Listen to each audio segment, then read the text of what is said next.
하나님 귀한 교수님, 지금까지도 세계교회와 한국교회를 위해서 수많은 역할들을 감당해 오셨는데 앞으로도 영육과 강건한 허락하여 주셔서 더 많은 사역들을 감당할 수 있도록 허락하시고 처음부터 마친 시간까지 주님께서 함께 하시는 일고 감사를 드리며 예수님 이름으로 기도드립니다. 아멘. 화려하지 않아도 정결하게 사는 삶, 가진 것이 적어도 감사하며 사는 삶, 내게 주신 작은 힘 나눠주며 사는 삶, 이것이 나의 삶의 행복이라오. 눈물 날리는 하지만 눈물 날릴 기도할 수 있는 것, 기도할 수 있는 것, 억울한 일 많은 나 주를 위해 비록 짧은 작은 삶, 주 뜻대로 사. 이것이 나의 삶의 행복이라오. 이것이 행복이라오. 세상은 알 수 없는 하나님 선물, 이것이 행복이라오.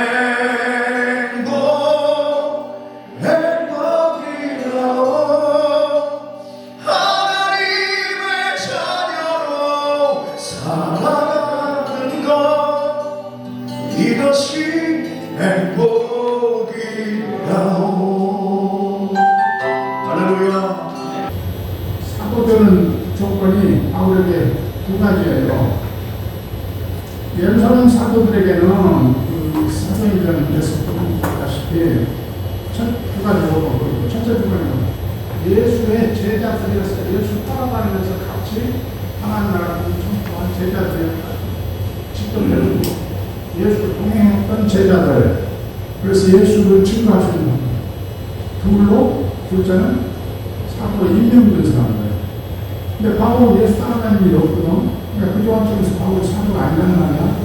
그런데 바울은 무엇을 사도를 임명의 조건으로 봐요? 고린도전서 9장에 예수 그리스도의 부활의 증인, 첫째. 둘째, 그렇다고 해서 다 사도가 아니야. 또 지금 500명이라는데 다 사도 아니에요. 이 하나님과 하나님 아들 주 예수로부터 보냄을 받은 자, 명백히 사도 보냄을 받은 자, 그게 바울의 이게 이 사도의 조건인데요. 자기가 그걸 주고 그걸로 사도다, 자기에게 나타났다. 그리고 자기가 사실 흑발에서 사도를 자기였지만 하나님 은혜로 내가 사도되고 이 부활을 증거한다고 했습니다. 그런데 이 지금 열성교회의 복음, 이 네 분장으로 되어 있는 복음의 핵심은 아까 이야기한 성경대로 붙은 1절과 3절, 그리스도가 우리 죄를 위해서 죽었다는 것, 그리고 그가 하나님부터 일으켜졌다는 것. 그러니까 이 로마서 10장 9절은 이 복음을 믿고, 사도자 복음을 믿고 하나님께서 그를 죽은 자 가운데서 그가 그리스도가 우리 죄를 위해서 죽고 그렇게 죽으신 그리스도를 하나님이 일으켜서 이 왕의 주로 삼으셨다는 것을 믿고, 그 복음을 믿고 그것을 입으로 예수가 주이시다 고백하는 것이 세례때의 신앙 고백이었어요. 그런데 지금 이 로마서 10장 9절의 그 문장의 순서를 보면 거기서 지금 강조하듯이 그 믿는 것은 전제돼. 예수 그리스도가 우리를 위해서 죽고 부활했다는 이 복음은 전제하고 그걸 믿고 그걸 입으로 예수가 주이시다 고백하는 것, 거기다 강조점을 두기 위해서 그걸 먼저 앞세웠어요. 로마 10장 9절에 그걸 먼저 세웠어요. 논리적으로는 10절에 표현한 바 같이 우리 신장으로 그리스도가 저를 죽고 부활했다는 것을 믿어 그래야 예수가 주이시다 고백을 하지. 논리적으로 그런데 실제로 이 세례 문장 형식을 인용하는 구절에서는 예수가 그 믿음을 외적으로 표현하는 예수가 주이시다고 고백하는 것, 부르짖는 것. 우리말 번역에 시인한다고 했는데 그거 오역이에요. 고백하는 거예요. 빌립보서 2장 9절에서 11절까지는 그 고백에 원래 호모로게인이라는 헬라어인데 그것에 더 강조해서 엑소모로게인 두 절을 말하는 부르짖는 예수가 주이시다 하고 그러는 원래 하나님의 형상이셨으나 하나님의 그림을 취하지 않고 취할 것을 여러 가지 들어갈 수 있는데 취하지 않고 자기를 비워서 인간이 되시고 인간이 되시고 가장 낮은 종이 되시고 종 중에서도 가장 낮은 십자가의 죽음에까지 순종하시니 하나님께서 그를 지극히 높이셔서 어떡하며 만유에 뛰어난 이름을 주셨다. 만유에 뛰어난 이름이 뭐야? 하나님 이름이지. 하나님이 야훼 큐리오스 야훼를 뭐라고 써요? 에로힘 하나님이라고 부르고 뭐라고 불렀어요? 이 헬라 사람들 큐리오스 주라고 불렀어요.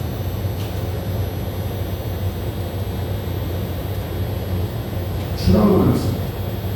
그래서 하늘에 있는 천사들이나 땅에 있는 인간들이나 땅에 있는 악령들까지도 온 비조세계가 그에게 무릎을 꿇고 꿇는다. 이사야 45장 23절의 인용이에요. 그를 예배하고 입으로 예수가 주이시다고 엑스호모로게인 부르짖겠다. 그 말이에요. 지금 로마 10장 9절에 부르짖는다는 말이 고백한다는 말이 예수가 주이시다고 외치는 거예요. 부르짖는 거예요. 그에게 그를 주로 섬기고 순종하고 그의 통치를 받겠다고 서약하는 얘기예요. 이 세례가. 그러니까 보시다시피. 그런데 이 두마디로 되어 있는 복음은 원래 예루살렘 교회의 복음에 대한 복음인데 그것을 로마서 1장 3절 4절에서 바울이 또 인용을 해요. 로마서 고린도전서 15장 3절에서 5절까지 복음은 그것도 예루살렘 교회 복음인데 그건 분명히 자기가 그런 사도들이라고 자기가 받았다고 해요. 예루살렘 교회 복음이라고 분명히 밝혀요. 그게. 그거는 이 강조점 어디에 두냐면 그의 죽음과 이 장사되네. 그래서 그의 부활이 더 도드라지게 나타나게. 그런데 로마서 1장 3절 4절에서는 바울이 그 로마서 1장 1절부터 3절 전반부까지 거기서 서문을 길게 달아요. 자신이 하나님 나라의 복음을 선포하도록 복음을 무슨 복음? 하나님 나라의 하나님의 복음 하나님 나라의 복음 하나님의 복음 하나님의 복음을 선포하도록. 근데 하나님의 복음은 내용은 무엇에 관한 거야? 그리스도에 관한 것이다. 그리스도에 관한 하나님의 복음을 선포하도록. 그런데 이 복음은 선지자들 중에서 하나님께서 약속하신 것이 성취다. 이렇게 소문을 하고 이 하나님 나라의 복음의 내용인즉 거기 지금 원래 해당하던 요순이 잘 살펴야 돼요. 주석가들이 여러 가지 해석하는데 이렇게 해야 돼요. 육신적으로는 다윗을 씨로 나셨고 거기 씨라고 번역해야 돼요. 우리말로 혈통이라고 되어 있는데 혈통이나 씨나 뜻은 같아요. 근데 씨라는 말이 중요한 이유가 이게 사무엘하 7장 12절에서 본 말이에요.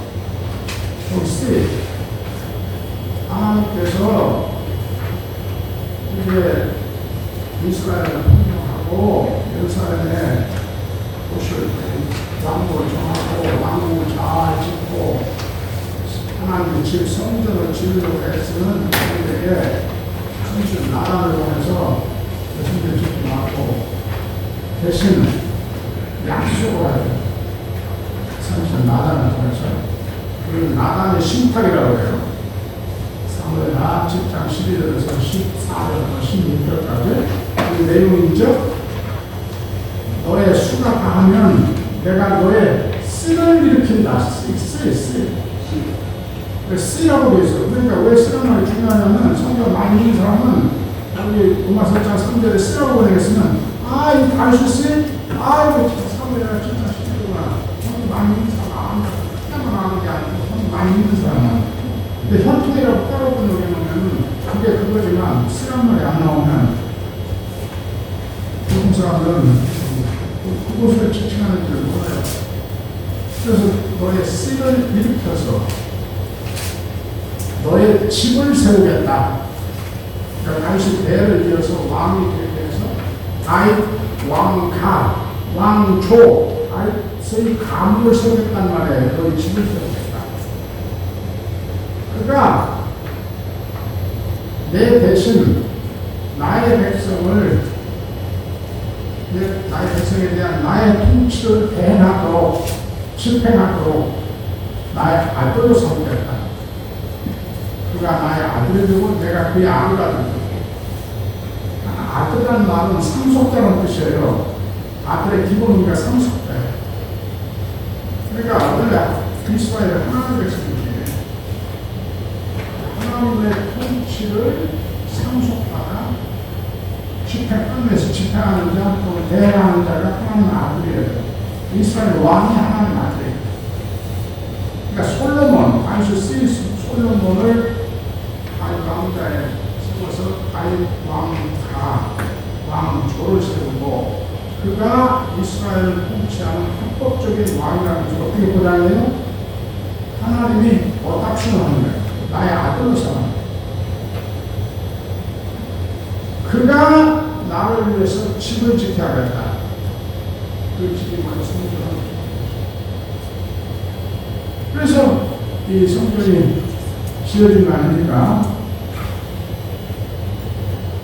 그걸 지금 그런데 여러분들 그래서 대대로 다윗의 씨가 자손이 다윗의 왕이 오를 때 이스라엘 왕이 될 때 어떻게 돼요? 시편 2편, 시편 89편 중에서 보듯이 시편 2편 7절에 제일 잘 나타나죠. 이 다윗의 자손이 다윗의 왕을 위해서 왕이 될 때 무슨 선언을 해요? 너는 나의 아들이다. 오늘 내가 너를 낳았다. 이 선언이 왕이 되는 선포식이에요. 그런데 곧 다윗 왕조가 남북쪽으로 갈려서 또 이스라엘은 다윗 금방 뺏기고 남쪽 유다에서도 은근히 지탱이 되다가 바벨론의 침공으로 다 망해버렸잖아요. 바벨론 끊겼잖아요. 그러니까 이 나단의 신탁이 그때부터 미래에 대한 예언으로 재생이 되는 거예요. 선지자를 통해서. 이 여러 선지서들 여러 곳에서 언젠가 다시 한번 하나님께서 다윗의 씨를 일으켜서 이스라엘 왕으로 세우셔서 다윗 왕조를 회복해서 열강으로부터 민족을 해나가고 모든 열강을 통치하게 하는 시대가 온다. 그게 그래서 나단 신탁이 사무엘하 7장 11절 14절에 메시아적 소망의 뿌리예요. 구약과 율법의 뿌리예요. 그래서 바벨로니아로 포로가 거의 끝나가는 무렵에 페르시아의 위대한 왕 오레스가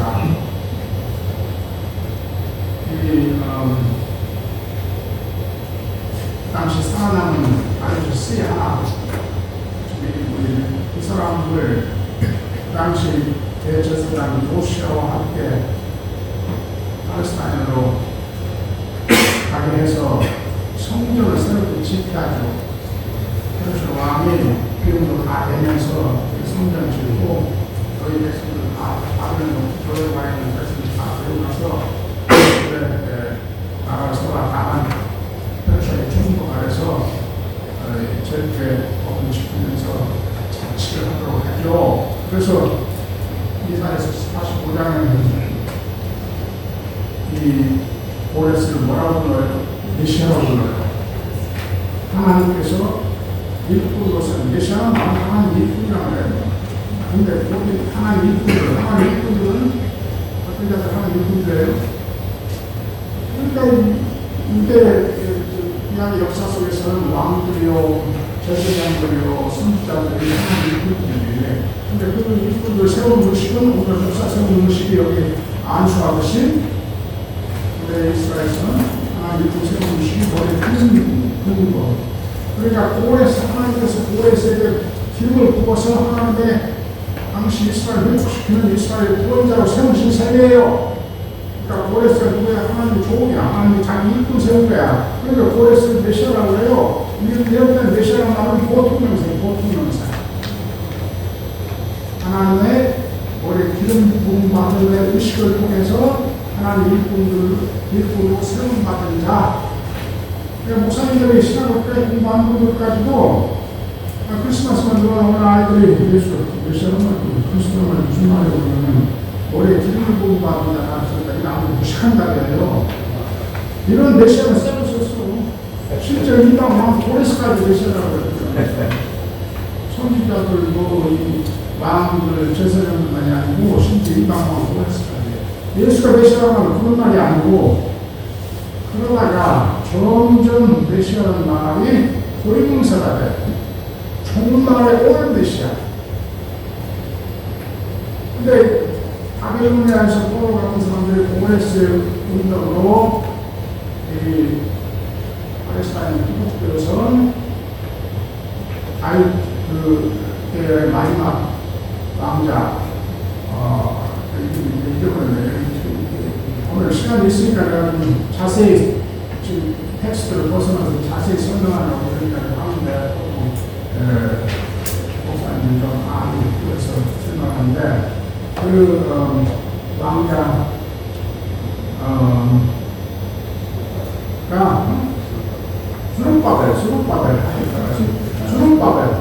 수룹바벨이 마지막 남은 다윗 때의 씨앗 자손. 수룹바벨과 요시야가 이 성전을 짓는 거예요. 그러니까 이 포로에서 해방돼서 예루살렘으로 회복한 유대인 가운데 나만의 심판이 다시 한번 성취합니다. 사무엘하 7장 11절 16절 때 뭐라고요? 하나님께서 다윗을 일으켜서 그로 하여금 다윗 가문을 세울 뿐만 아니라 무엇도 한다고? 나를 위해서 집을 지게 한다. 성전을 지게 한다고. 그러니까 파괴된 성전을 다시 수룹바벨이 다시 지으니까 수룹바벨 메시아인가 보다. 그럼 어떻게 다시는 시간하죠. 일장에 순간까지 그래요. 그런데 수룹바벨 역사가 문제예요. 아이동들과 개근이 아니에요. 그러니까 유대 백성은 계속해서 미래에 하나님께서 정말 다윗을 보내셔서 다윗왕조를 재건했어요. 이스라엘을 온 세상을 통치하는 민족으로 구원하신다. 이게 메시아의 소망이에요. 근데 이때 메시아는 고유명사가 되는 거예요. 무슨 명사? 종말의 구원자. 종말의 구원자. 그래서 오는 세상, 지금은 열방, 이 짐승 같은 대국들이 세상을 석권하면서 하나님 백성 이스라엘을 불종시키고 하는데 오는 세상은, 오는 세대는 올라가봐, 오는 세대는 the age to come. 하나님께서 오신다? 하나님께서 메시아를 보낸다. 그때 메시아가 뭐예요? 종말의 구원자. 하나님께서 일꾼 세우는 것이 항상 우리 기쁨 받으니까, 그러니까 종말의 구원을 하나님 하나님의 구원을 이루시도록 하나님 나라를 땅에 실현하도록 보내실 어떤 식으로 보면 머리 기는 겁니다. 그러니까 실제로 보냈어야 무슨 대체사에 머리 기는 거 받았으니까 하나의 그냥 그림 언어지. 하나님 이렇게 선한 그림 언어지. 메시아는 말은 좋은 나라의 구원이다. 이렇게 돼서 예수가 그리스도가 말은 예수가 바로 그 좋은 나라의 구원을 가져온 구원자라는 고유명사예요. 자, 그러니까 이 예루살렘 교회의 모든이라는 그 제대로 신약 공부한 신학자들은 로마서 1장 3절 4절이 이게 원래 생조원으로 되어 있는 아람어로 되어 있는 예루살렘 교회의 복음을 바울이 헬라어로 번역한 것으로 이해를 해요. 그래서 이게 예루살렘 교회 아까 고린도전서 15장 3절 5절 바울이 여기 예루살렘 교회 먼저 사도들자들 복음이라고 되었습니다. 전수받았다고. 이것도 마찬가지예요. 이것은 연결하지 않지만 그래서 모든 주석가들이 다 이제 예루살렘 교회 신앙을 복음을 바울이 지금 인용한다. 거기에 그 하나님의 복음이라 내용인즉 하나님의 아들에 관한 것인데 육신적으로는 아이스스로 나셨고 아까 신가로 성취해서 성령의 능력으로 죽은 자들 가운데서 부활하시어 우리말 번역으로 능력으로 아주 애매하게 번역이 됐는데 그 말이지만은 권세를 행사하는 말, 권세를 행사하는 누구의 권세를 행사하는? 하나님의 권세를 행사하는. 저 하나님 아들의 걸 아우셔야지. 하나님의 아들의 권세를 상속하다 집행하는, 대행하는 하나님의 아들로 임명 주신 분. 임명이란 말이 좀 약한 말인데 세움받은 분. 세움받은 분. 우리 주 예수 그리스도이시다. 여기 하나님의 권세에 앞으로 세움받으신 분. 이 말은 시편 110편 1절에 대한 의미예요. 시편 110편 1절이 어떻게 시작해요? 다윗이 씌워져 있어요. 야훼께서 내 주께 말하시되 내가 양양합니다. 너의 메시아, 너의 원수들을 그러니까 이스라엘 역사 속에서 말하면 이스라엘을 집사하는 열방의 그 안에서 집사로 말하면 짐승 같은 그림들 같은 그런 열방 세력들을 다 사단이 신학적으로 보면 하나님의 통치에 대항하는 사단의 세력들을 다 너의 발등상이 되도록 나를 듣고 아는 상이 되도록 나를 듣는 상이 되도록 될 때까지 할 때까지 내 우편에 앉으라. 그 시편 되시겠죠. 여러분들이 근동 세계 또는 뭐 대외방송을 그런데 가면 일단 근동의 그 인정을 재현을 많이 했죠. 왕 우편이나 또는 우편에도 주로 우편에 누가 앉아요? 왕의 왕권을 집행하는 자, 우리말로 하면 총리 대신. 그러니까 이 시편 110편이 그 이야기예요. 하나님께서 자기 우편에 다윗적 왕을 앉혀서 그로 하여금 자신의 통치권을, 온 세상에 대한 왕권을, 통치권을 상속받아, 아들 하나하나 상속받아 집행하게 대행하겠다. 예수의 부활이 단순히 죽은 자가 사랑하는 것만 뜻이 아니고 10편 110편 1절에 성취로 예수께서 아예 하나님 아들로서 하나님의 통치권을 이양받아 상속받아 대행하고 집행하는 자 만유의 주로 등극하신다. 이게 예루살렘 교회 복음이에요. 여기서 그의 죽음은 아득한 자들, 죽은 자들 가운데서 그의 죽음의 의미는 간단하게 표현했잖아요. 요복음에서는 이것을 전개한 것이 고린도전서 15장 3절에서 5절까지 아까 인용한 4개 문장을 본 것이고 그것의 뿌리는 어디에 있다고 원래 성경론의 표현은 로마서 4장 24절 25절 우리 범죄함을 위해서 넘겨졌고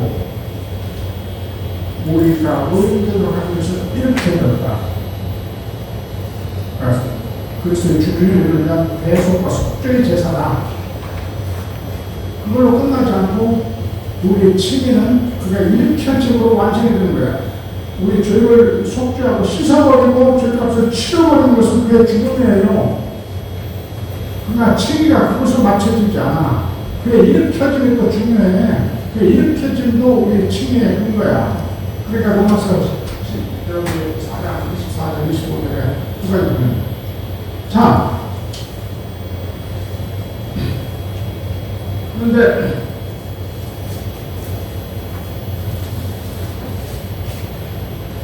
이 복음은, 그러니까 로마서 1장 3절 4절의 복음은 지금 아까 설명한 것을 간단히 또 요약은 예수가 사무엘하 7장 11절 16절 예언대로 다윗적 메시아로 탄생하시고 죽은 가운데서 부활하시어 10편 1절의 예언대로 하나님 우편에 높임받아 하나님의 아들로서 하나님 통치권을 상속받아 집행하는 분, 하나님의 이름을 받은 분, 아까 빌립보서 그 위대한 빌립보서 찬송시 빌립보서 2장 6절 10절까지 제가 낭송했잖아요. 그 위대한 빌립보서 찬송시는 많이 떠난 이름, 하나님의 이름을 받은 분.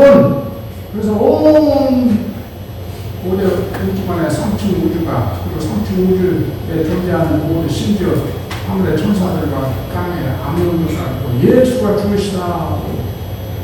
하나님 이름을 예수가 하나님 이름을 가진 건설을 갖고 똑같아요. 하나님 이름을 받았어요.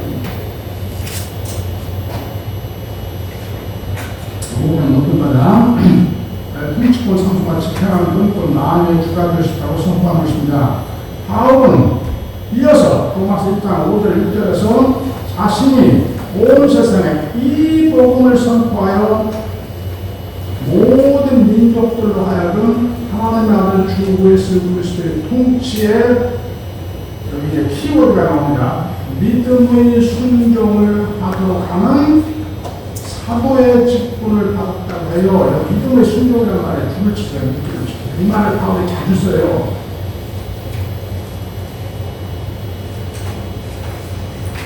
로마서에서 15장에도 한 번 쓰고 16장의 끝에도 한 번 쓰고 고린도 후서 9장 아마 20절쯤 될 거예요. 거기도 한 번 쓰고 데살로니가 후서 1장 7절에도 한 번 쓰고 이 믿음의 순종이라는 말을 자주 써요. 아주 중요한 언어예요. 로마 그거는 우리가 이제 너무나 유명한 종교개혁으로 만나면 유명해진 로마서 1장 16절 17절에서는 이 복음은 그래 나오죠. 그 맥락에서 어떤 복음? 바로 유명한 이 복음, 예루살렘 교회 이 복음, 모든 사도들이 선포하는 이 복음. 이 복음이 모든 인간들의 죄를 사해 주시고 그들을 자신과 올바른 관계에 회복시켜 하나님의 구원의 통치를 받게 하시는 하나님의 의로우심, 즉 신실하게 사랑하심을 계시한다는 것. 그러기에 이 복음은 그것을 믿는 모든 사람들에게 구원을 주는 하나님의 힘이라고 선언해요. 여러분들 종교 개혁이 어떻게 되었다고 다 알고 있습니까? 루터가 바로 로마서 1장 16절 17절을 재발견해가지고 이 중세 시대의 모든 가톨릭식 의례와 가톨릭식 공로 사상을 다 해결하고 복음을 믿음으로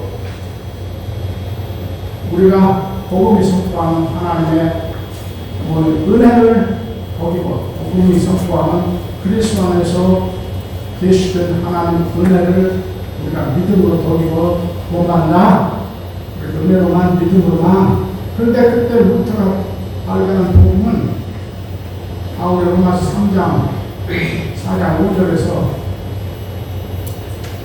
그리스도의 죽음이 어떻게 이게 하나님 은혜의 사건이었나, 하나님께서 그를 우리의 죄를 덮어버리고 씻어버리기 위해서 내어주심이 하나님 은혜의 사건이었나.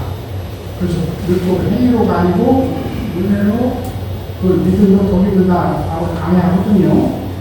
그리스도의 죽음은. 그러니까 루터에도 개신교 신학이 항상 복음은 그리스도가 우리의 계속 그 죽음을 해서 우리 죄를 씻어버리고 덮어버리고 죄값을 치러버리는 거기에만 집중한 거예요. 그 복음을 우리를 더 보면 우리는 의인이 된다. 그래서 제가 1970년대 후반부터 새 관점, 치기론에 대한 새 관점으로 해석하자 는 제임스 런과 앤디 라이트, 이비 샌더스 등과 논쟁하면서 새롭게 터지가 그들의 새 관점이 원래 처음 주장들하면 틀렸지만 그러나 그들도 많이 논쟁 속에서 도전을 해요. 그러면서 보니까 바울의 칭의론도 유대교의 그 언약적 율법주의라는 틀을 가지고 있기는 있다. 그 틀은 맞다. 그러니까 저같이 옛관점 주장하는 사람들도 세관점에도 통찰이 바울의 칭의론을 새롭게 올바로 해석하는 통찰의 요소가 있다. 그래서 서로 이제 이 적극의 양쪽의 세관점 예관점 주장하는 사람도. 그런데 세관점이고 예관점을 할 것 없이 여전히 틀리겠구나. 제가 상대방을 했어요. 2000년대 초에, 2010년대 그걸 제가 친구가 강한 나라는 책에서 썼는데 종교개혁에 최근에 세관점 하나까지 줄곧 칭의론을 인간 중심적, 인간론적,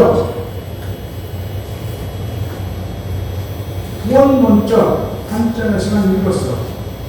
다시 말해 복잡한 말이 무슨 말이냐면 인간이 우리가 그리스도 안에 나타난 하나님의 은혜를, 그리스도 안에 이루어진 하나님의 은혜의 사건, 그리스도 우리 죄를 졌고 죄값을 치워버리고 우리 죄를 씻어버리고 우리에게 죄 씻음을 가져다주는 이 은혜의 사건을 어떻게 믿음으로 복입는가, 율법 행위가 아니고 믿음으로 복입는가, 이 관점에서만 통합한 거예요. 이게 틀렸구나. 복음의 가장 중요한 것이 하나님의 통치, 그 대행하는 예수 주권에 믿음을 순종하는 이 엘레멘트로 딱 빠졌어. 바울 로마서 4장 24절 25절에 명백히 그렇게 말하는데 여러 곳에서 말하는데 여기 로마서 10장에서 세 때도 말하는데 그래서 신중심적, 인간중심적인 인간이 어떻게 하나님께서 그리스도 안에서 베푸신 은혜를 믿음으로 더욱더 구원받나 이렇게만 질문하지 말고 그것도 중요한데 믿음이 행위냐 아니면 하나님 은혜로냐 이렇게 구원이 하나님 은혜로냐 우리의 행위로냐 이렇게 문제를 설정하면 그게 중요해요. 그러니까 중세에 공로신학을 극복하는 데는 루터나 종교개혁자들의 공헌이 대단해요. 인정하면서. 그러나 그들도 빼먹은 것이 하나님의 통치 개념을 만드는 거예요. 예수가 지금 현재 하나님의 통치를 대행하는 여러분 성도 많이 있으신 분들은 내가 이 말을 대표하고 무엇을 하겠어요? 예수의 하나님 나라의 복음, 예수가 선포한 복음이 뭐야? 하나님의 통치 복음 아니야. 하나님 나라의 복음. 그러니까 개신교 신학에서 아홉 신학에서 하나님 나라를 사기적으로 예수의 복음 사기적으로 했어요. 그래서 19세기부터 비판적인 개신교 신학자들이 무슨 이야기를 하는 거예요? 기독교는 바울이 세운 거다, 바울이. 그래 죽음의 은혜 더 입어서 우리가 구원받는다. 이게 헬라 종교 영향을 받는 거지. 예수는 하나님 나라의 복음 선포했는데 바울이 하나님의 쌍두신다. 로 하나님의 통치를 그리스도가 부활하신 것과 대항한다는 것이 곧 예수의 하나님 나라의 복음을 표현한 거예요. 그러니까 신으로 올바로 해석하려면 신중심적 기독론적 관점에서 또 봐야 된다.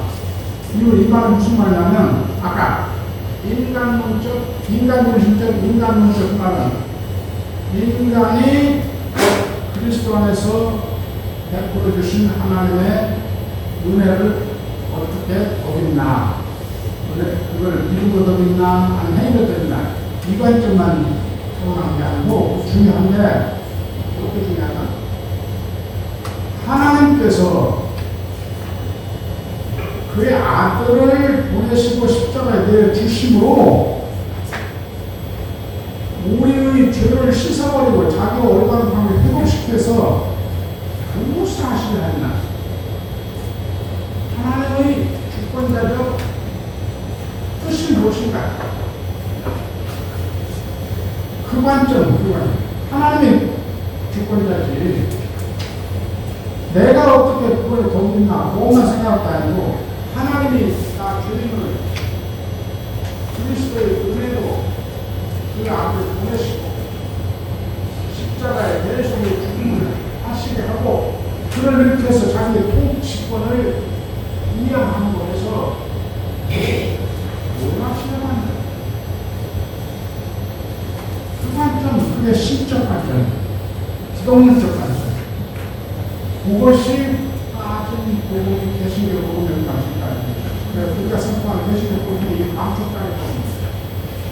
이야기에 제가 지금 2010년 때 그것을 일단 짧은 표로 친구와 성화로, 친구와 성화로 우리만 친구와 성화에 그걸 내가 강의를 했지. 여기서 한국말로. 근데 학문적으로 쓰기는 오히려 주관으로 만든 친구와 하나님이라. 그래서 그 책을 지금 바울의 친밀의 복음은 그리스도의 죽임과 부활의 후의 관점에서 예수 그리스도의 하나님 나라의 복음을 새롭게 표현한 것이다. 이게 제 논지예요.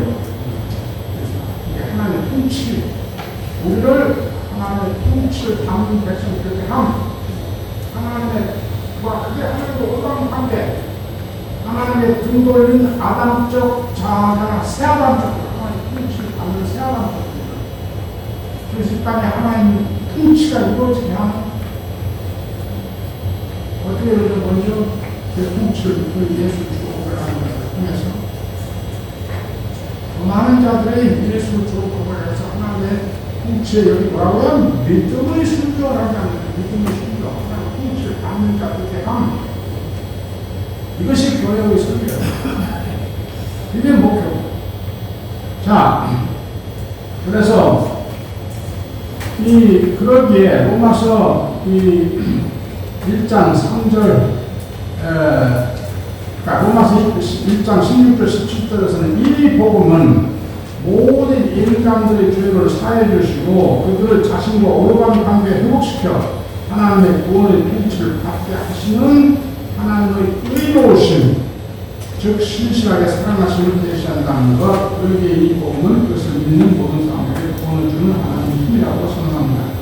그런데 로마서 1장 3절 4절에 이 복음을 믿는 자들은 그들로 하여금 죄를 지켜하고 죽음을 품수하고 죽는 사단의 통치에서 벗어나, 즉 구속되어 또는 해방되어 의를 행하고 생명을 얻게 하시는 하나님의 통치하로 이전된 것입니다. 이 사실을 바울은 골로새서 1장 13절 14절에서 아주 간결하게 표현해요. 이 골로새 1장 13절 14절 이렇게 명백하게 간결하게 표현되어 있는데도 지금까지 신학자들이 이 구절을 쌍무시해왔어. 신이론 설명하면서 이 구절을 인용하는 책 한 권이 있나 보세요. 놀라웁니다. 아니 신학자들이 중교교회 그대로 500년 동안 루터가 로마서 1장 16절 17절 재발견했다는 것만 강조하지 바울이 로마서 1장 13절 14절 썼다는 것은 육사입니다.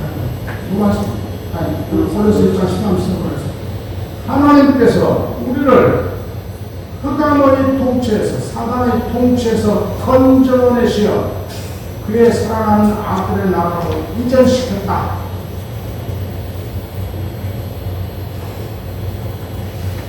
통치 이전, 주권의 전이 사단의 통치를 받는 그 사단의 주와 주권의 통치, 우리를 하는 죄의식과 죽음으로 통치하는 그 통치 아래서 건져내 하나님의 의와 생명의 통치를 집행하고 대행하는 그의 아들의 나라로 이전시켰다.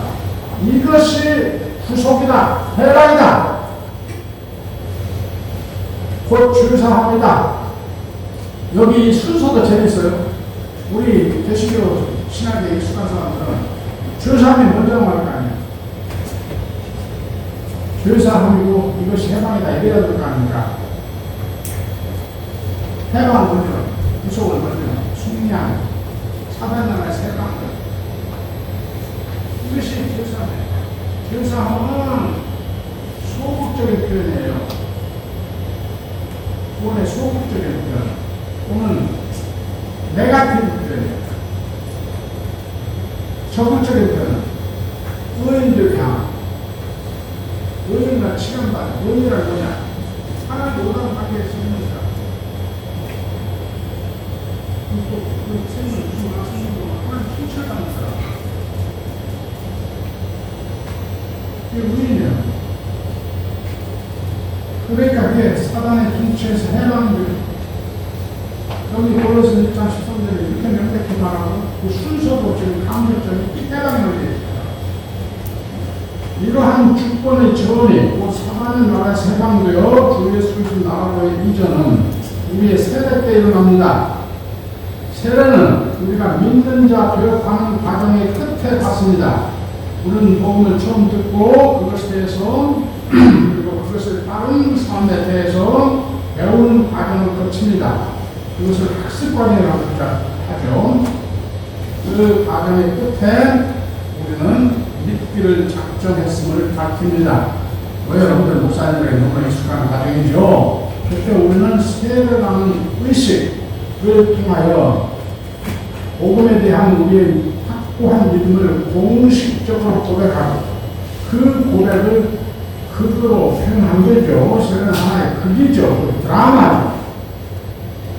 그때 우리가 로마서 10장 9절에 나온 대로 사도적 복음, 즉 로마서 10장 3절 4절의 복음대로 예수 그리스도가 우리 주를 위해 대속의 죽음을 죽었다는 것, 하나님께서 그런 그리스도를 죽은 자들 가운데서 부활시키시어 자신의 아들 곧 상속자가 되게 하시고 자신의 이름 주를 주시어 자신의 통치를 집행하게 했다는 것, 그 새긴 것이 빌립보서 2장 6절 11절 그 위대한 이 그리스도 찬송신, 이 사실을 우리 심장에서 확고히 믿음을 고백하고 우리 입으로 예수가 주이시다 하고 고백하는 거예요. 부르짖는 거예요.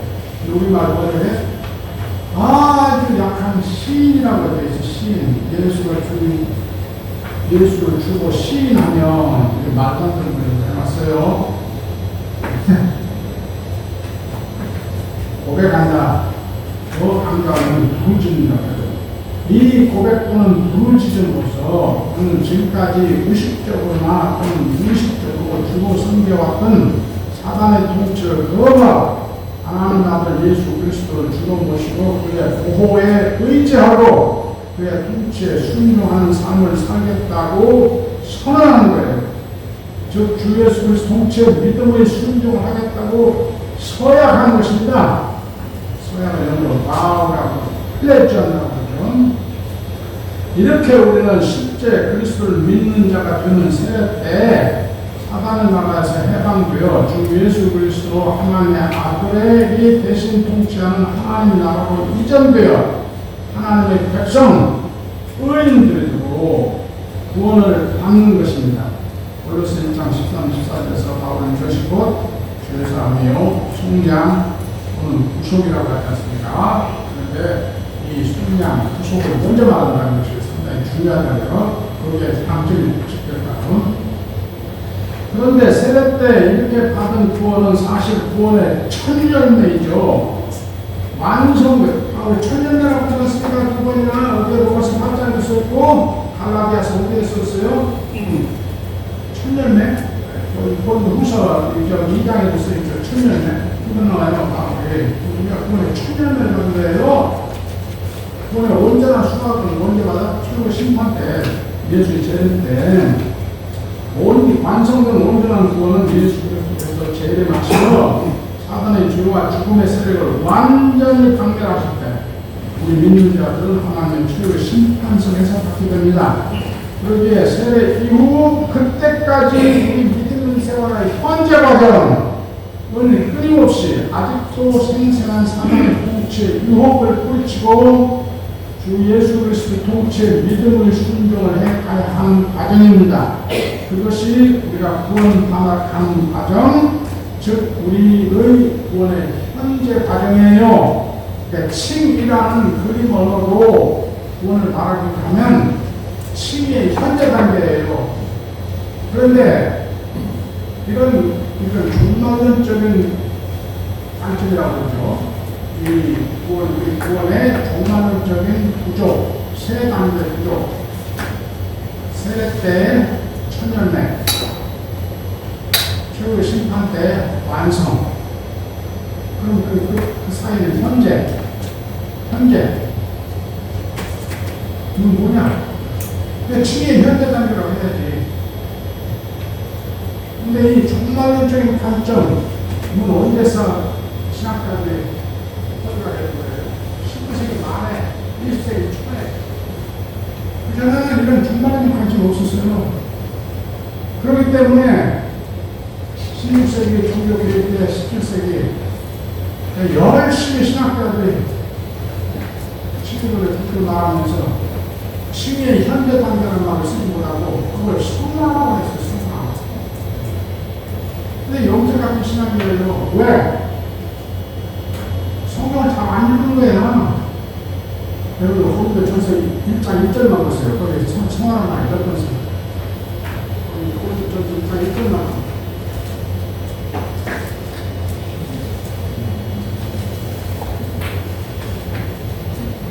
이끌에 가고 뭐라고 그러니까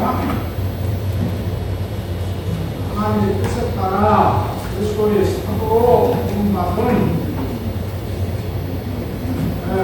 나 바울이 그리고 내 형제 소스데네가 고린도에 있는 교회에게 즉 그리스도 예수 안에서 성화된 고린도의 교회에서 언제 성화됐어? 세례 때 됐어요. 성화됐어. 그래서 뭐라고 부른다고요? 성부라 그림을 받는 사람들에게 여기 성화, 성부라는 두 번 쓰죠. 6장 13이라고 하십니다. 이 고린도인들이 세례 때에 서가 됐는데 이들이 어떻게 살아요? 우상숭배하고 간음하고 정보들끼리 막 재판하고 온갖 그렇게 해서 많지. 그러니까 바울이 뭐라고 해? 일단 11절이네, 13절에 11절. 그러나 너희는 씻겼고, 그런 죄들, 세상의 죄들로부터 무상수배, 분해, 신기하고 사업이라고 이런 모든 죄들로부터 씻겼고, 너희는 성화되었고, sanctified, 성화되었고, 너희는 주 예수 그리스도 이름으로 칭이 되었고, 그 순서로 성화되었단 말이 멀리 나오네. 칭이 되었단 말이다. 그러니까 예수 그리스도의 이름과 하나님의 성령의 말미암아 성화되었고 칭이 되었다. 이게 세 가지로 세례 때, 이게 다 세례 때 일어난 일이에요. 세례 때 너희는 왜 이들이야? 너희는 지금 그런 짓 하고 사는데 우상 숭배하고 음행하고 시기 질투하고 세상 사람들 비난받아고 이따위 사는데 너희는 무슨 나느냐?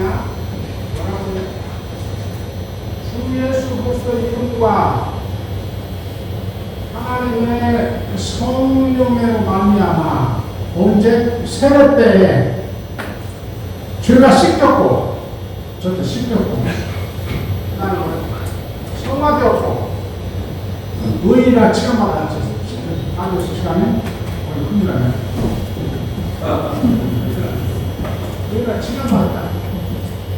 그러니까 여기 주 씻김, 성화된, 칭의된 이게 다 돈이에요. 다 돈이요. 다 돈이에요. 세례 때 만들어요. 세례 때. 이게 천년이에요. 그러니까 바울이 칭의 언어를 쓰는 바울이 성령 언어를 쓰면서 칭의 언어는 완전히 병행도 완전히 돼요. 세례 때 천년에 성화 언제 완성하다? 저기 전서 3장 10절에서 13절까지 보세요. 언제 하나님의 최후 심판 속에서 성화 완성. 칭의도 마찬가지예요. 그게 똑같은 구원을 달리 설명하는 다른 그림으로서의 불과해요. 그런데 이 중간일주 문제를 몰랐던 19세기 말 20세기 초에야 중간일주 문제라는 걸 알고 생각하는데 그 전에는 그걸 몰랐던 부분은 주인은 세례들이나 아이하고 그때는 성화 가격이 있고, 최후 심판 후에, 거기서 치가 일어나고, 치가 완성이 되고, 모조 선언이 최후 심판 때 완전히 완성되나요? 그 구조를 모르는 거예요. 내가 그래서 우리의 칭의, 세례 때의 칭의는 우리가 천년을 받고, 우리가 최후 심판 때 완성된 칭의를 받아. 그러니까 칭의의 완성은 그때까지 유보됐다. 유보만 시도한다고 자꾸 유보적 칭의라고 내가 어떻게 인간이라고 주장하는 자고 있어요. 한국에. 지금 성경은 모르는 친구야. 옛날 대학신학계 조신학만 있는 자들이야. 요새는 조신학도 다 성경에 근거해서요. 제대로 조신학다. 그러니까 구식 조시라는 자들은 지금도 성경 관계없이 성경의 구절들을 지멋대로 조합해가지고 만드는 조시라고 하고 있어. 이 극단한 친구들이에요.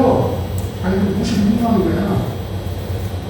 칭의 완성은 최후 심판 때 있죠. 언제 써있죠? 로마서 8장에 담겨 써있잖아.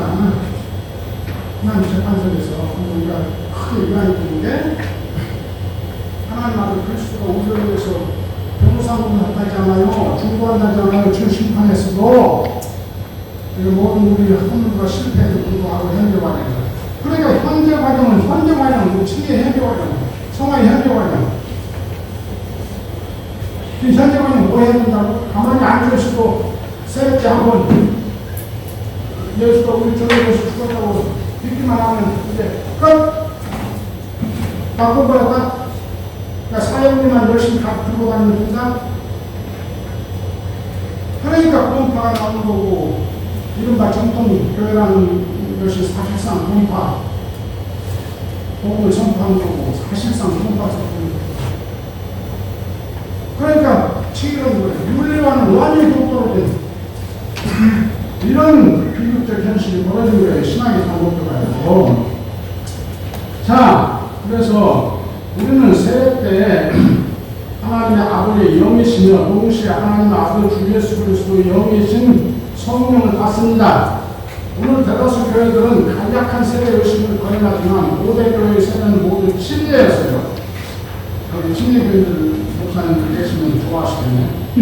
물속에 잠겼다가 물로 씻긴 몸으로 떠오르는 그 침례의 그걸 통해서 신자들은 자신 사단의 통치를 받으면 하나님께 죄를 짓고 죽음 또는 고난을 품상으로 받는 삶을 한 그들의 옛 아담적 자아가 그리스도의 대속의 죽음에 내포되어 죽고 장사가 되었음을 나타내고 이 침례가 그거 아주 좋잖아요. 그속에 장사는 완전히 장사들 옛 아담적 자아 죄 그리스도 안에서 내포되어 우리 내포적 대표 우리 모두를 내포하시고 우리를 위해서 죽으신 그리스도의 내가 믿음으로 그 안에 우리가 내포되는 거예요. 그것이 그거 표현된 것이 이 침례 장사들 그리스도 함께 죽고 장사된다고 로마서 1장에 다 써있잖아요. 부활하신 그리스도와 내포되어 새 아담적 존재로 거듭남을 나타내는 거예요. 새 피조물이 되는 거예요. 로마서 1장 1절 7절 그리고 머리에 물을 퍼부는 그것 중에서 성령 받음을 나타냈던 것입니다. 예수께서 요한복음 14장 26절에서 하나님 아버지의 영이요 동시에 하나님의 아들인 자신의 영인 성령의 역사에 대해서 이렇게 말씀하십니다. 내가 이 세상을 떠나 하나님 아버지께 돌아갈 때에 보혜사 곧 아버지께서 내 이름으로 보내실 성령 그가 너희에게 모든 것을 가르치는데 여기 뭐라고? 내가 너희에게 말하는 모든 것을 생각나게 하리라. 성령이 뭘 가르쳐요? 자기 것을 가르치는 게 아니고 나의 것을 가르친다고요. 예수께서 가르치신 하나님 나라의 복음 그 우리에게 기억나게 생각나게 이것을 우리가 실존적으로 해석해야 돼요. 이게 중요해요. 우리는 날마다 매 순간마다 가치 판단과 윤리적 선택의 갈림길에 섭니다. 이때 주 예수 그리스도 내가 매일 윤리적 선택의 갈림길에서요. 이때 주 예수 그리스도의 죽음과 부활로 등골이 부러진 사단이 아직도 사죄 남은 여력으로 우리를 이용해요. 그는 우리 마음속에 주로 남은 돈과 권력과 파악을 했지만 예수께서 가장 경계하는 인상이 뭐예요? 무슨 저기 불상입니까? 무슨 장승입니까? 뭐 이런 헬라 신상이에요? 무슨 저기 헬라 저기 로마 황제상이에요? 예수 여러분들 저기 성수에 많이 하신 분들 예수의 고향 나사렛에서 신마에 떨어진 곳에 세포리스라고 큰 로마 군사도시 거기에는 헬라 신상들 로마의 황제상들을 시끌시끌한 것이지 예수의 직업은 뭐예요? 복수라고 해서 테크톤이라고 하는 속공이란 말을 왜요? 숫자란 말이에요. 나무나 도우다는 그러니까 예수도 자기 고향 나사렛에서 신발이 세포리스에 가서 속공을 했을 가능성도 있어요. 무슨 말을 하는 거예요? 예수가 직접 그런 뭐 했다, 신상, 뭐 황제, 조각했다, 그런 말이 아니고, 그것만 보니까 석공이 집중인데, 그거 다 그렇게 한 거죠. 그러니까, 거기 가서 황제상들, 뭐, 신상들을 참 봤지. 예수는 그것은 좀 실체가 없는 거니까. 그런데 저희가 아니에요. 바울도 그런 거 아무것도 안 해요. 쌍무씨 거기다가 뭐 저기 음식 고기 바쳤다고 그 고기 먹으면 안 된다? 바울 뭐라 해요? 본도 전서 8장 6에서 7장까지 그런 거 먹어도 돼. 그런 거 아무것도 아니야. 실체가 있는 게 아니야. 바울이 그렇게 덧치잖아요. 예수도 그런 쌍무씨 예수 산산수훈 마태복음 6장 몇 절입니까? 34절입니다. 뭐라고 해요? 누구도 남문과 하나님을 함께 섬길 수 없다. 예수가 가장 경계한 우상숭배 행태를 보였습니다. 아, 뭐예요? 그러나 신상 이런 게 아니고 오늘도 마찬가지예요. 남문과 권력과 쾌락이 우리가 하여금 모든 악을 저지르게 하고 죄를 저지르게 하는 무창이에요. 사단이 그걸 이루네. 그 무창들은 사단이 우리 마음속에 만몬과 권력과 쾌락을 내비치며 속삭여요. 거짓말로 이웃을 속이고 사기치고 부실한 상품을 제공하고 투기하고 탈세하고 환경 오염시키고 이웃을 억누르고 권력을 남용하고 수단만큼 가지만 너의 부를 징계하라. 그래서 너의 안녕과 행복을 확보하라. 그 길을 택하라. 내 윤리적 선택을 순간순간마다 실존의 순간순간마다 그때 주 예수 그리스도는 자신의 영 성령을 통해서 우리 마음속에 우리 양심에 말씀하세요. 아니 성령 말씀 듣는다고 온갖 누구사들 떠들고 다니는데 성령이 우리 안에 내주하시면서 새벽때 우리가 성령을 받아 성령이 우리 안에 내주하시면서 우리의 실존의 순간순간마다 예수 그리스도의 통치를 받으라. 예수의 통치를 받으라. 예수의 가르침을 따르라. 예수의 가르침을 우리에게 뭐한다고 할까? 상기시킨다고 생각나게 한다고. 언제 생각나게 해요? 인민적 선택의 순간마다. 이런 걸 다 그냥 추상하고 관련만 해가지고 이런 걸 시각화한다면 그건 엄청 심각해요. 그러니까 미신이 자꾸 발달하는 거야. 성령의 음성을 듣고 뭐 이게 신비주의에 빠지고 바울이 보면 전서에 그런 신비주의에 빠지면 다 구현하고 있잖아요. 고린도 전서 12장 1절 3절까지만 읽어보세요. 신비한 경험이 아니야. 예수가 주이시다고 고백하게 한 것이 성령의 일이에요. 그게 성령의 음성을 듣고 성령의 순종하는 가운데 이 시금새가 시금새. 무슨 신비적 경험하고 무슨 이상한 짓거리하고 심지어 방언, 예언 이런 것도 아니라고 그러잖아요. 어디서 있어? 보면 좀 시장에 다 써있잖아요, 여러분들. 근데 한국 교회는 지금도 이 신비주의에 빠져가지고 무슨 이상한 신비한 체험만 이건 바울이 그래요. 너희들 이방인 때 그런 체험 축구를 했다. 왜? 우리가 전부 신비주의로 그래서 술을 잔뜩 먹고 바쿠스 신상, 디오니스 신상 앞에서 뺑과리 치고 뺑뺑 돌면서 술 잔뜩 먹으면 환상도 보고 이 요새 말로는 마약하면 하이 된다고 그러잖아요. 그런 체험하는 거야. 그러면 무슨 성령 체험했다고 그래요. 그걸 추구하는 게 지금 한국에 이런 미신에 빠져가지고 왜 신앙이 없어가지고 성경을 그렇게 많이 읽는데 성경 읽을 줄 아나? 아이고, 자, 그냥 빨리빨리 10분밖에 안 남았다는 그 10분 자, 그러니까 그때 성령이 우리에게 말씀하세요. 뭐라고? 성령이 예수께서 땅에서 제자들의 가르친 말씀들을 우리 마음속에 상기시키는 방식으로 말씀하세요. 남론이나 권력이나 쾌락을 우상숭배하고 이웃을 착취하는 사단의 통치에 순종하지 말고 주 예수 그리스도는 명하신 대로 주 예수 그리스도의 여기 법을 가르침을 한마디로 이야기하면 하나님 사랑, 이웃 사랑, 하나님은 헌신을 다할 사람, 이웃을 내놓을 사람. 이걸 바울은 이걸 하나님의 법이라고 그리스도의 법이라고 두 번이나 말해요. 오늘도 전서 9장 20절과 여기 갈라디아서 6장 2절에 이 그리스도의 법, 하나님의 법을 실천하라.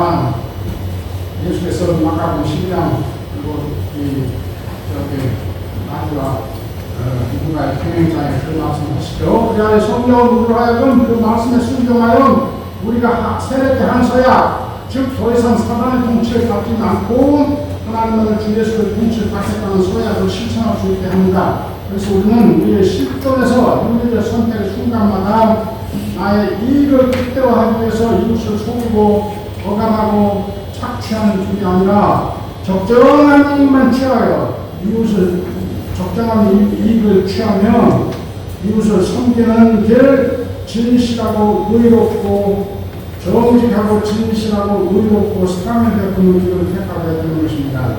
이렇게 사는 것이 하나님을 사랑하고 주 예수 그리스도를 사랑하는 과정, 즉 하나님과 주 예수 그리스도의 통치에 믿음의 순종을 해가는 과정에 이게 우리의 칭의 현재 과정이에요. 칭의 현재 과정. 의인으로 살아가는 과정.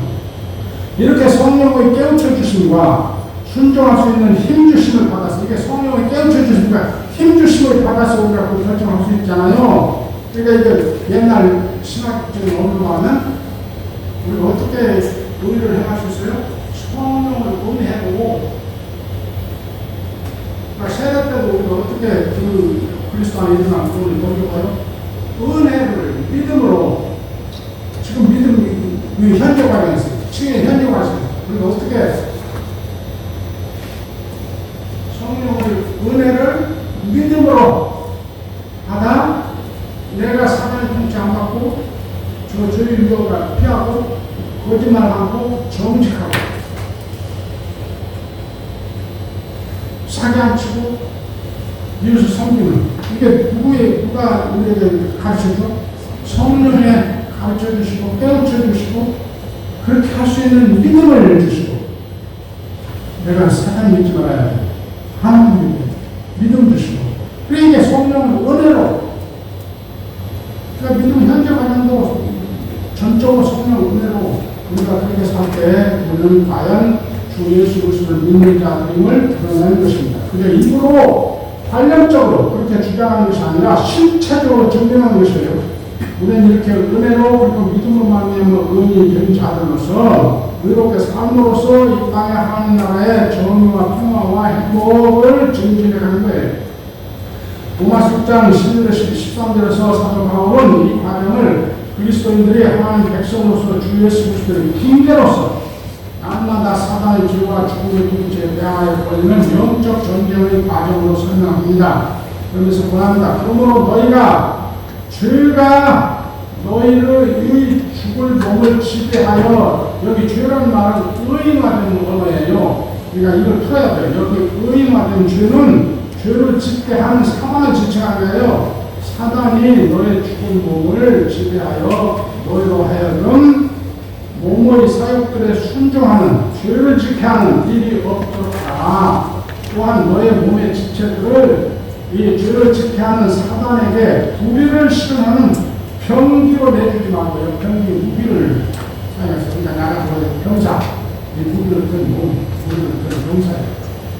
하나님 나라의 병사할 거냐 사단 나라의 병사할 거냐 병기로 내주지 말고 죽음에서 생명으로 옮겨진 즉 사단의 나라에서 하나님 나라로 옮겨진 사람으로서 너희를 하나님께 드리면 너희 몸의 지체들을 의를 실현하는 병기로 하나님께 드라. 여기 병기라는 전쟁을 얘기하십시오. 그러므로 자신의 십자가의 대속주와 부활로 사단을 결정으로 이시고 하나님 우편의 만유의 주로 등가신 하나님 아들 예수 그리스도께서 이 땅에서 자신의 주권의 믿음의 순종을 서약한 그의 백성 즉 우리 그리스도인들을 자신의 군대로 삼아서 아직도 불복하지 않고 지나와 고난과 죽음을 퍼뜨리는 사단의 세력을 현재 무찔러가고 있다는 사실 항상 잊지 말아야 돼요. 그 고린도전서 10장 20절 28절에 아주 간략하게 말하는데 그걸 펼치고 요한 계시예요. 요한 계시는 너무나 오해되고 왜곡되고 엉터고 해서 성도들로 모든 이 땅에 이 우리가 여기서 이 오해된 신천 지금 뭐 여호와의 증인이고 뭐 온갖 것들이 다 거기서 나와서 그것들 설명하는 시간이 있습니다. 심지어 에베소 6장 10절 20절도 똑같은 가르침을 하는데 그것도 무슨 땅값이 무슨 무당 여기 그걸로 변질돼가지고 옷 입고 땅값 이런 걸 없어요. 거기에 에베소 6장 10절에 20절에 시간이 없으니까 머리가 잘안 돌아가시고 이 로마 병정의 무기를 그림으로 써요. 무엇에 흉배를 붙이고 의에 흉배를 붙이고요. 그 다음에 무엇에 구원의 투구 로마 병정의 투구. 그 다음에 무엇을 믿음의 방패를 들고 그 다음에 진리의 띠 벨트 엘몸의 신발, 여기 또 구원의 신발 군화 그 다음에 또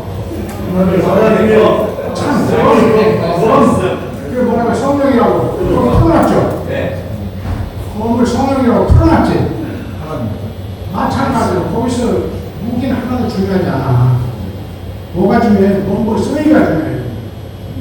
구원, 의, 진리, 그다음에 뭐가?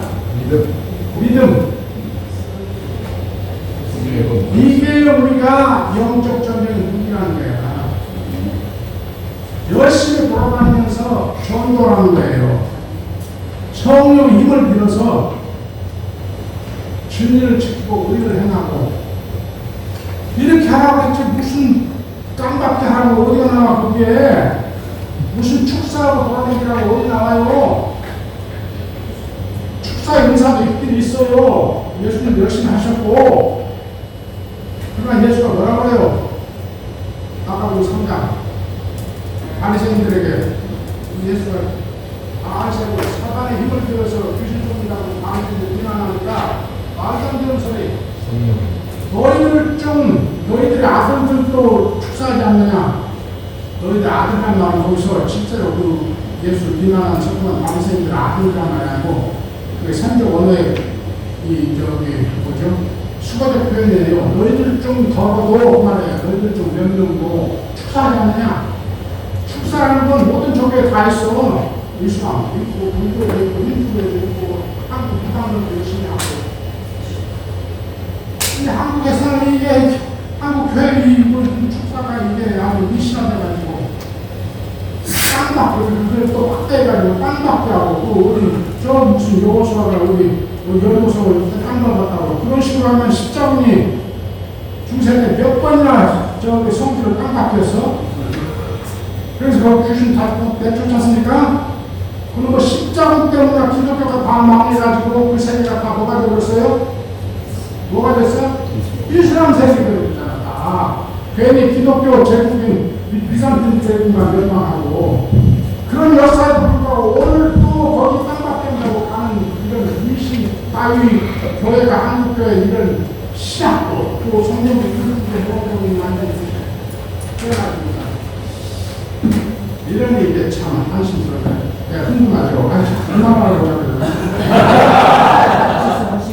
내 영적 경험을 증명하는 것은 진리와 정의와 평화와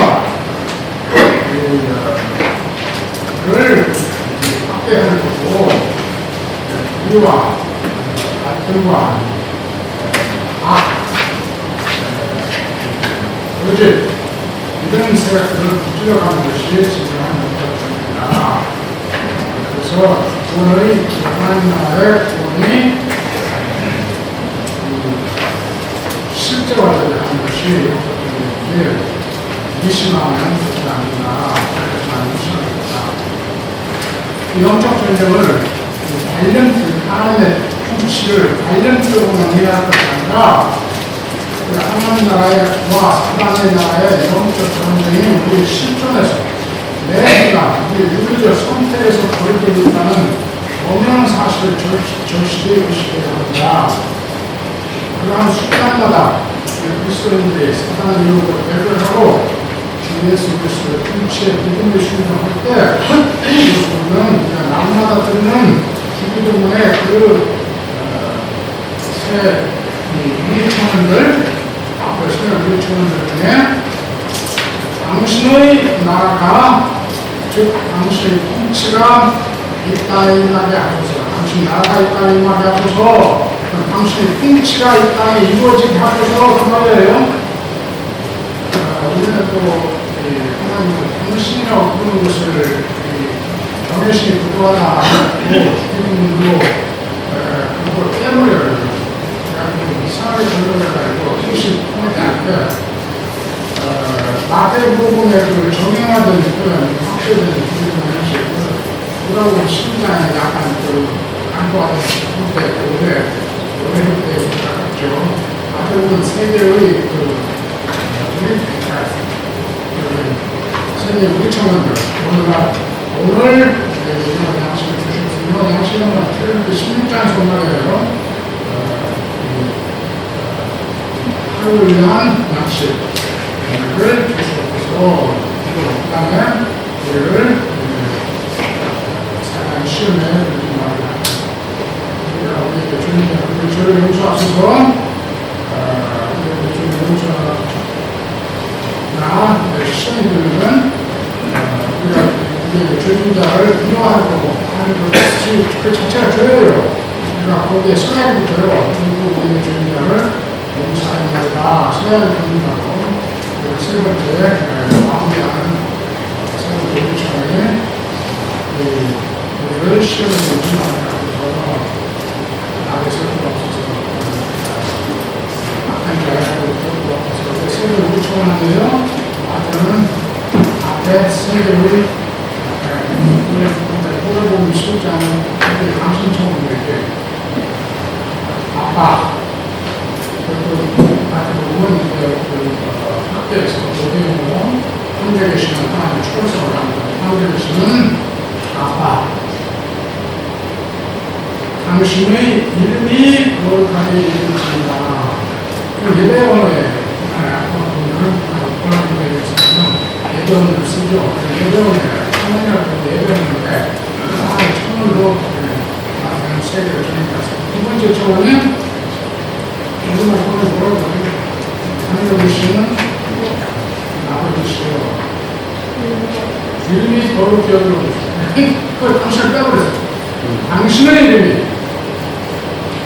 당신은 원래 높이는 말이에요. 그것이 그래서 우리가 이 법안에 낮춘다서는 당신의 뜻이 당신의 나라가 임하게 하소서. 이 말은 당신의 통치가 이 땅에 이루어지게 하소서. 그래서 하늘에서 같이 땅에서도 당신의 뜻이 이루어지게 하소서. 그러니까 우리가 이 드리는 이 주님의 당신 청원 세계 당신 청원들 두 개의 청원들 세 개의 청원들 하나님 이름이 거룩해지기도 하고 하나님의 통치가 이 땅에 임하고 이루어지고 하나님의 통치가 이루어지는 말이 당신의 뜻이 땅에서 하늘에서 다시 땅에서 이루어지는 같은 말을 보는데 이게 우리가 맨날 듣는 청원인데 이게 진실이 되려면 우리가 하나님의 통치로 이전된 우리가 그 통치를 받아야 할 거거든요. 주님은 자기 누가 주님은 자기에 있어요. 통치 무료 순종을 소약하고 또 실천하려고 애쓰는 사람이 그 주님을 한 자리에 있죠. 그렇지 않은 우리가 헛헛이 될 수도 있어요. 그런데 이것이 일말이 되지 않고 일터에서 사회에서 나라에서 안보는 세상에 실제가 되게 하기 위해서는 우리가 통치를 해야 됩니다. 그런데 그동안 교회는 너무나 오랫동안 복음을 단순히 그리스도 우리 주를 위해 죽고 구원했다고만 가르치면서 그 죽고 이끌어내는 계속 죽음에 따른 것만 강조를 하고 그 복음을 믿어 얻는 칭의의 것을 단순히 주사함 복음으로만 이해해봤어요. 그래서 로마서 1장 4절과 10장 9절 그 전반부 주의 힘을 부르는 자가 강조한다. 즉 주 예수 그리스도의 부활 승천으로 만유의 주 되신 즉 하나님의 통치의 집행자 되시는 간가운데 온 것입니다. 지금 복음의 반쪽만 강조하고 나머지 반쪽은 무시한 것이에요. 그러니까 그러면 사실상 반쪽짜리 복음을 선포하고 반쪽짜리 복음을 들은 거예요.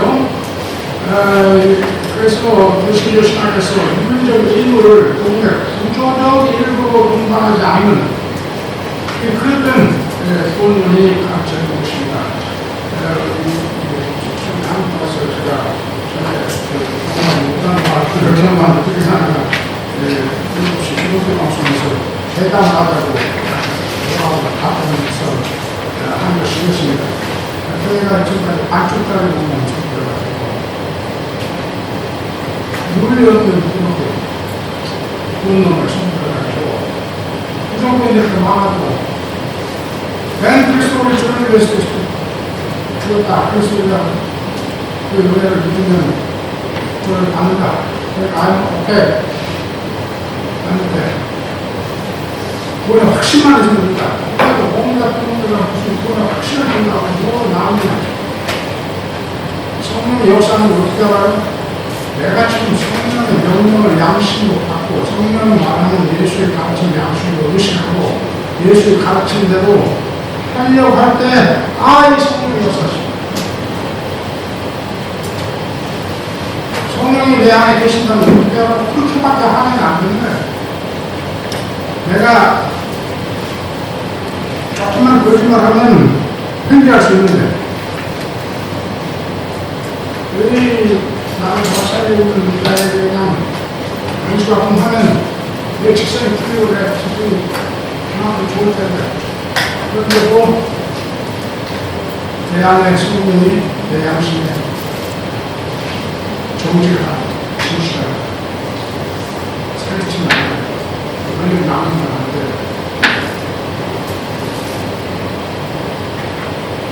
이웃을 섬기는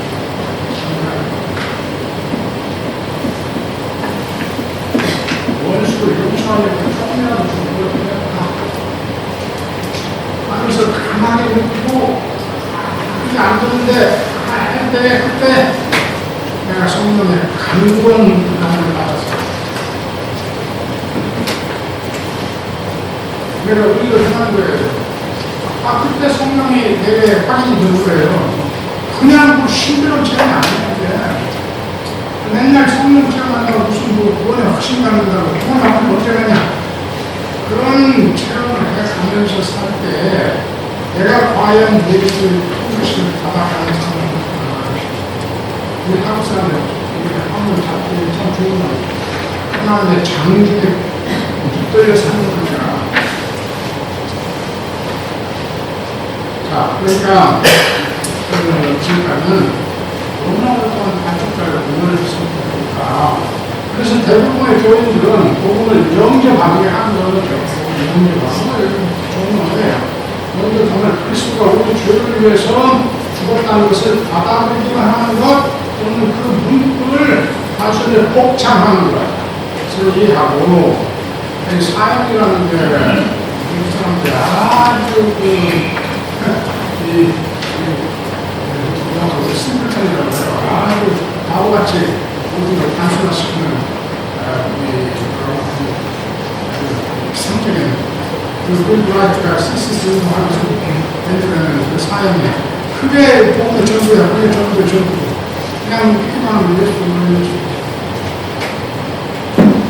믿기만 넣어가 그 영접하다.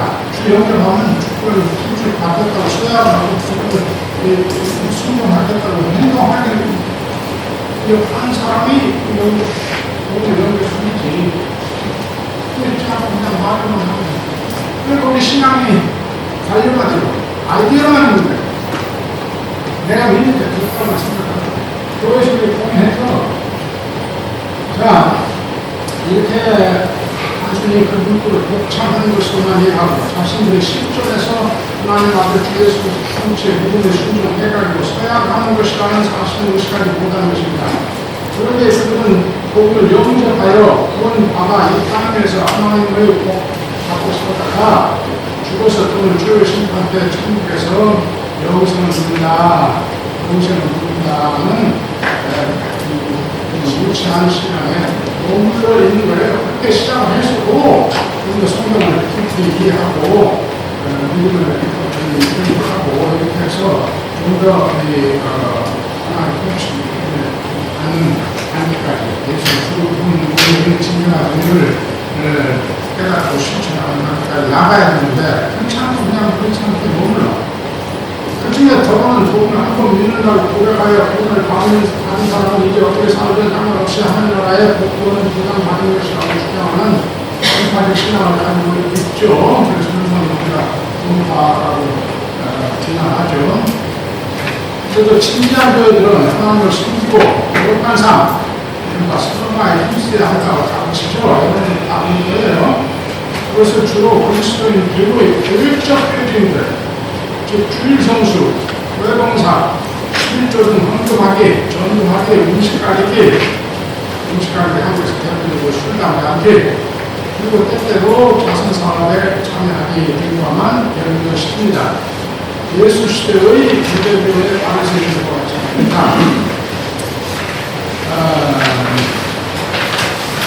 저는 이런 심한 행태를 소극적 정론교육은 그것이라고 그 배우들의 형식만이 아니라 정신을 바로 깨달아 실행하면 그 효과가 결코 작지 않아요. 그걸 그렇게 기억할 것이 아닙니다. 여러 가지 잠깐 있는 사회에 우리 목사님께서 이미 지금 목사님을 숨고 목사님을 숨고 그런 가운데서 실습으로 목사님 많았는데 여러 교인들이 아주 그냥 상당한 범위로 공통했다고 해요. 어떤 목사님은 이름을 추천하기도 하고 어떤 목사님은 또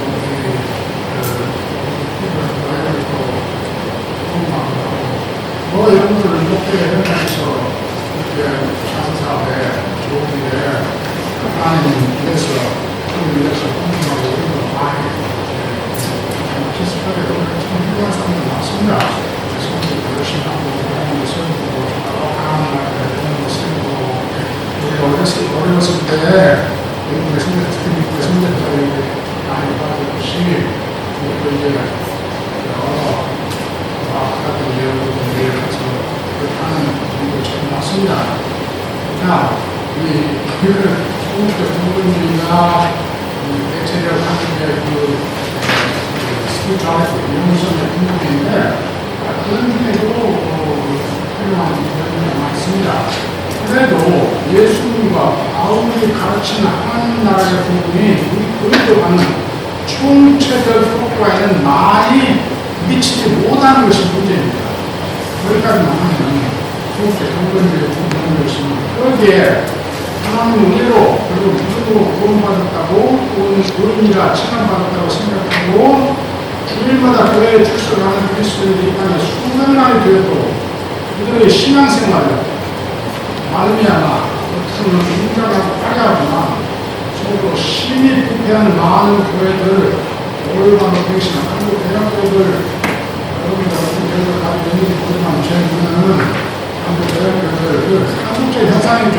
미국의 현상이고 전 세계에 그에는 다른 그런 현상이 없습니다. 심히 부패한 상황 부패하고 보니까 자꾸 분쟁이 일어나고 많은 성도들을 실망시키고 세상에 이 비난거리가 되고 있지 않습니까? 이런 심히 부패한 많은 교회들을 올라 갱신한 한국 사회의 정직, 진실, 사랑, 반영, 자유와 정의와 평화 등 하나님 나라의 가치들이 실현되어가는 모습이 보기 힘들어요. 이 땅에 수백만의 그리스도인들께서 민주주의가 확대되고 자유와 정의와 평화가 확대되니까 여러분들 내가 한국의 지금 현실을 보면서 몇년 전에 1912년 10월에 교회를 가지고 2020년 10월 말에 미국으로 나왔어요. 그러다가 미국에서 전가가 이루어졌어요. 근데 이 교회 여러 가지 교회 사람인데 갈 때마다 동료교회가 히틀러 시대에 1930년대 40년대 나치의 히틀러의 그 프로파간다, 나치의 그 히틀러의 소금수에 빠져서 이런 사단의 조음을 지지해서 참혹한 독재 히틀러의 이 빌로 난 베르스 이 장은 아주 실시간 카타르시스였어요. 이건 완전히 거짓말 맨날 그러고 히틀러 맨날 그랬구나.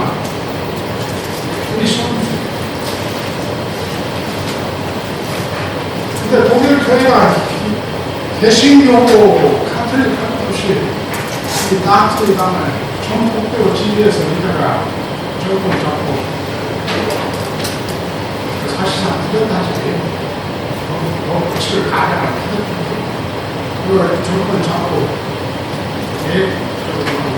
또한 동시에 공부를 보시고 모든 것을 잠시 비밀을 지켜주고 그리고는 2차 세계대전을 거쳐서 명업이 벌써 참 6분만 유대인들 내가 시청하고 죽이면 일이 없어서 있을 수 없는 참 그게 누가 공부해 내가 공부해 독일에 갈 때마다 독일 사람들이 이것에 대한 되게 신학자로부터 시작해서 일정 교회를 목회자가 이 형식으로 철저하게 지금도 어플에 이것도 신문 보셨어요? 99세만 아우슈비츠 집단 수용소에서 타자수로 됐던 19살 먹었던 11살 먹었던 당시 타자수가 99세만 노파가 체포돼서 감옥에 갔다. 용서가 없어요. 이 독재자 하나, 사기꾼 하나가 끼치는 영향이 그 하나 제거하는 것이 이런 좋은 하나나라 사업에 해외 선교에 해외 가난나라 선교에 병원 지어주기 위해서 수십억 내는 것보다 훨씬 더 큰 하나나라의 돈의 현재와 남북 평화도 힘들하고 세계 평화에 기여하고 세계 민주주의 확대에 기여하고 이게 교회가 할 일이지. 고대 로마교회도 유대교회 그런 율법주의적 소극적 경영주의 경향을 가진 유대 그리스도인들이 있었어요. 그들은 혹 우상숭배 어른들까봐 고기 먹기와 술 마시는 것을 금하면서 그 음식 가리기를 제대로 하지 않은 이방 그리스도인들을 비난하여 로마 교회에서 분란이 일어났어요. 그래서 바울은 로마서 14장 1절 11장 13절에서 이 문제를 다루면서 고린도 전서 8장 18절까지 비슷하죠.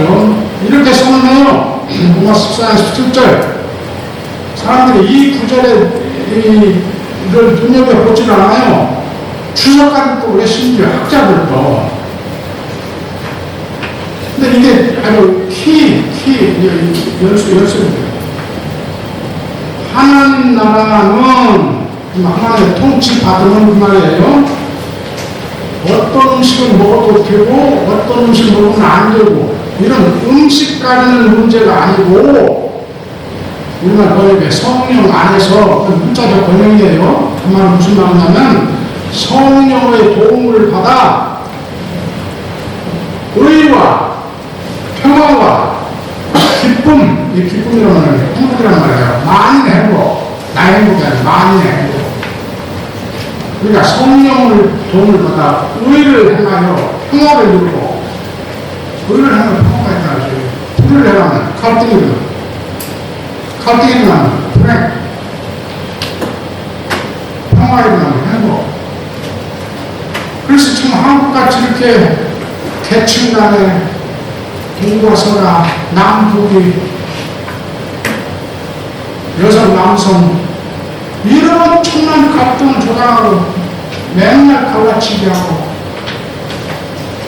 자기 편만 이런 부패자들만 장관으로 노를 다 등록을 하고 썩어빠진 그런 불의한 검사들만 승리시키고 이런 비참한 일식이 벌어진 거예요. 나라가 이 모양이에요. 선진국에 들어갔다가 지금 추락하는 상황이 되어버렸어요. 그러니까 로마 13, 17절 경호제 속죄, 뭐 음식 가는 문제, 아무 때나 같이 무슨 술 마시면 되냐 안 되냐. 술 많이 마시면 안 되지. 왜? 그때 모두 이중 삼경에 의해서 결정돼야 돼요. 하나님께서 우리 몸 건강, 몸과 마음 주시고서는 하나님 사랑하고 이웃 사랑하고 하는데 여기다가 술을 독주를 저한테 부어가지고 몸이 망가지면 이게 하나님 사랑이니까 사회 고장에 짐만 주고 가정에서는 가정 파탄 일으키고 술 먹고 정신 꽁비해서 이웃과 이웃전하고 싸움만 하는 그게 이웃사랑이니까 하나님 사랑이죠. 그러니까 취하도록 마시지 말라. 취하도록 마시지 말라. 그러나 그 친구들하고 한두 잔 마시면 그게 무슨 문제가 돼요? 열심히 마시라고 했잖아요. 열심히 쏘는 내가 지어낸 말이고. 디모데 보고 술 좀 먹으라고 그러나 뭔가 이유가 그러니까 이중 삼경에 의거해서 적정하게 조직해 이웃에게 이렇게 결정해야지 이걸 율법주의적으로 그런 것에만 자꾸 집착하니까 바울이 답답해서 엉망인데 하나님 나라는 하나님 김치 받으면 음식까지 먹는 문제가 아니고 성령의 도움을 받아 의를 행하면 평화의 평화를 이루고 마음의 기쁨 회복 이걸 구약의 언어를 말하는 거예요. 하나님 나라의 샬롬을 시도하는 것이다. 한국 교회는 이제 로마서 1장 3절 4절에 제시된 사도적 복음을 올바로 선포해야 하고 학습 기간 동안 복음의 함축인들을 포괄적으로 가르쳐야 하며 하나님 받은 주 예수 그리스도의 통치에 믿음의 순종을 하도록 제대로 훈련시켜야 해요. 그것이 진정한 제자 훈련이에요. 하고 제자 훈련이 유명하다고 하는데 제자 훈련에서 뭘 가르친다 잘 모르는데 그래서 새 신자들이 세례 때 자기들 고백하는 신앙이 무엇인가를 확실히 알고 로마서 10장 9절에 신앙 고백을 하도록 해야 하면 예수가 주이시다 부르짖을 때 예수가 주이심을 그저 시인하는 것이 아니라 이게 말도 안 되는 번역 싹 지는 것이고 이 고백하는 것이다. 자신들의 일상의 삶에서 주 예수 그리스도의 통치에 믿음을 순종하겠다고 서약하는 것이라는 사실, 즉 하나님 나라의 병사들로서 사단의 죄와 죽음의 통치에 맞서 싸우겠다고 서약하는 것이라는 사실, 그 더 구체화하면 이 세상의 거짓, 증오, 불의, 불평등, 갈등, 퇴폐, 권력남용, 억압, 착취 등과 싸우겠다고 서약하는 것이라는 사실을 인식시켜야 돼요. 그래야 사단의 좋은 것을 안에 개인생활에서뿐만 아니라 사회생활에서 그리고 정치 참여에서 제가 지난 6월 여기 한국 오기 직전에 미국의 한 교회에서 예배 드렸는데 세인트 조지 처치라는 교회에서 예배 드렸는데 그 교회 예배당에 저런 그 배너가 걸려있어요. 그게 무슨 배너입니까?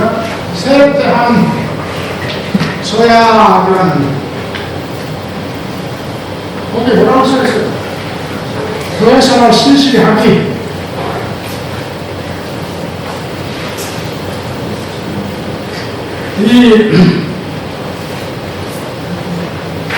또 저기 악에 저항하기. 악에 저항하기. 무슨 스피로 아주 절대적인 언어. 어떤 형태의 악이든 그 악에는 저항하라.